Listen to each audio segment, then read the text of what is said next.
If you know Quinn, it's a miracle that he's on time tonight because he's only on time for things he cares about. So Aunt Elizabeth, you got yourself a good one. I'm a little biased, but I've got the best little brother in the world. I'm so proud of the man you are today, about to marry the woman of your dreams, and I've enjoyed witnessing how complementary y'all are with each other. As Quinn moves at a quick pace and has that go-getter mentality, and Elizabeth, you bring that steadiness and calmness to my brother. You've brought out the best version of my brother, and I've made him so happy this last year. I don't have any marriage advice for y'all, but I got some advice, Bibbs. You're now on Quinn's time. Time doesn't matter. You're now on Quinn's time, which means if you need to be somewhere at 5 o'clock, just lie to him and say it's at 3. Just trust me on this, you know? And I just love y'all so much, and I can't wait to celebrate you guys tomorrow. Aunt Elizabeth, welcome to the Gurn family. We love you so much. We love you guys, and cheers to them.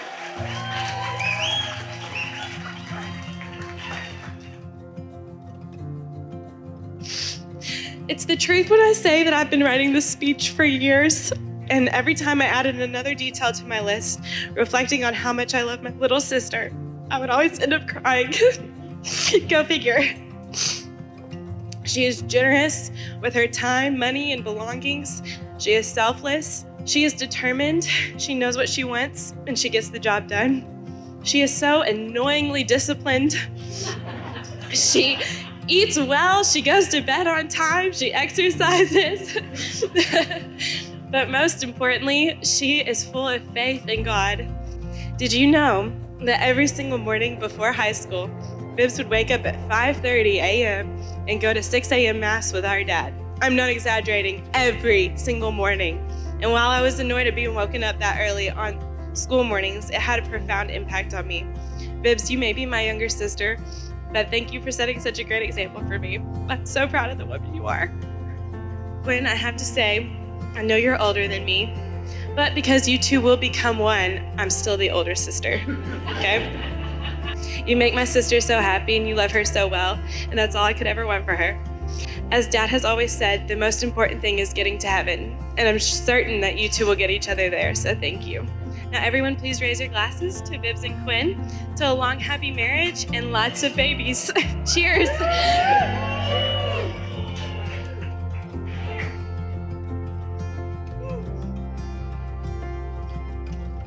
Quinn, watching you grow into the man you are today, brings me great pride, but to me, you'll always be my little brother. Quinn was always such a unique kid. He was never a follower. So this desire to stand out and be different has turned out to serve him very well. Quinn met an equally special and unique young woman, Aunt Elizabeth. And from the moment Quinn mentioned her, he said, "Allison, you're gonna love her. She's so smart, she's so cute, and just like super Catholic."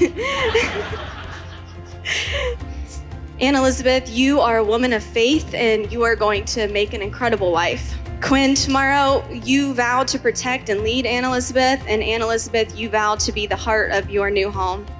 And through every season of life, if you continue to put God first at the center, your relationship will be a shining example of just the beauty of God's design for marriage. And I'm so proud of you, and I love the two of you so much. Thank you.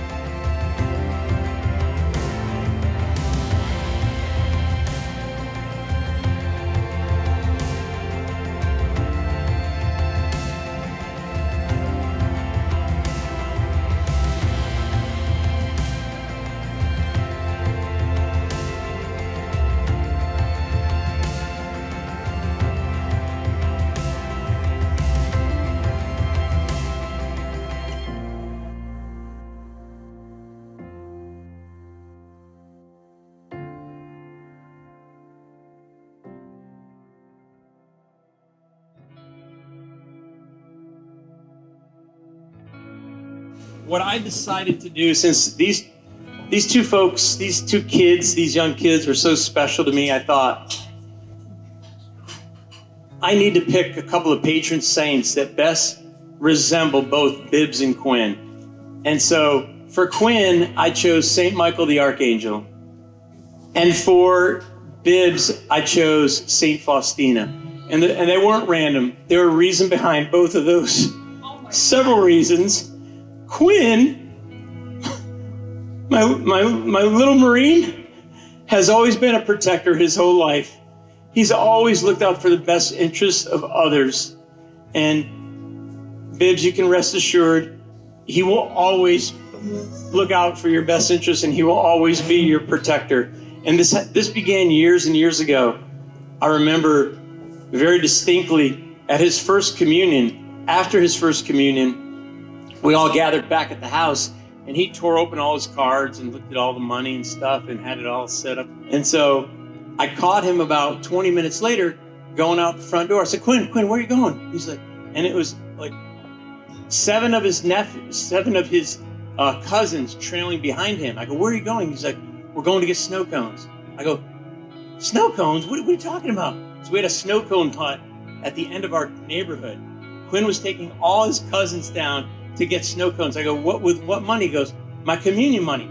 He whips out a $100 bill. I go, Quinn, that poor lady can't break that $100 bill. So I pull out my wallet. I go, here, treat him with this. I gave him a $20. He's like, no, Dad, no. I got this, my treat. That he had that in his nature from the very beginning. And then I chose St. Faustina for Bibbs because, as people that are familiar with the Catholic Church, her heart and soul is divine mercy. And I can't think of anyone who, through this whole saga that I went through, maybe next to my immediate family and of course my beautiful wife, that showed more mercy and grace to me than Aunt Elizabeth. She was there from the very beginning, and I'm talking the very beginning, that when I called down from the balcony before all this started with terrible stomach pain, I said, Jen, I think I have to go to the emergency room like right now. And she's like, what? Are you serious? I'm like, okay, but we have no one to take you. And I'm like, oh, yeah, I didn't think about that. Then Bibbs pops her head up from the bottom of the steps. She goes, Mr. Gurn, I'll take you. I go, all right, I got to draw the line somewhere. My future daughter-in-law is not taking me to the ER. But lo and behold, she did.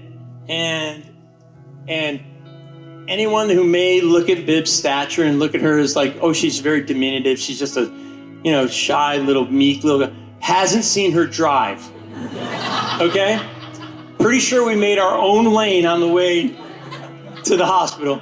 In the history of future brides, I'm not sure any bride had more ample opportunity to run the other way before the wedding than this girl here.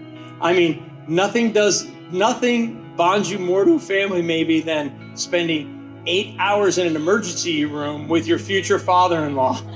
It's like awkward with a capital A. And I turned to her one time, I go, Bibbs, can you believe we're here? She's like, no. And then when the doctor said, I can't believe you're here either.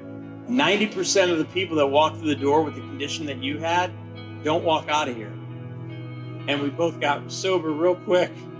And the tears started flowing. We're like, okay, that's some information I probably didn't need to know, but I'm glad to be on this side than the other side.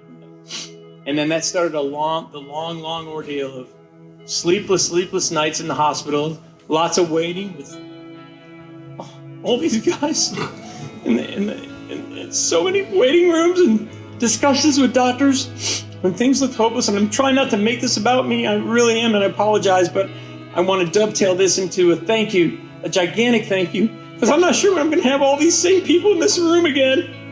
Because there was so many. And all these people from Owensboro, who half of them I hadn't met before, and the prayers streaming to Greenville, South Carolina, I could feel them every single day. And I wanted to say a gigantic thank you to the Edge family, everyone from Owensboro, because I know it was bigger than the Edge family, everyone from Montrose, Greenville, all towns in between, Washington State, everywhere, Philadelphia, Joey O. Like, just so many prayers, and I appreciate it so much. So thank you so much.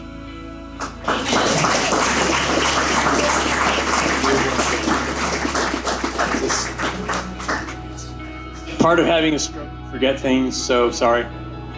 I forgot about the St. Michael the Archangel prayer. And the whole thing is that we're all going to say it together. So this is a very special, special prayer, and was for my dad and was for our entire family. I'll let Jen read.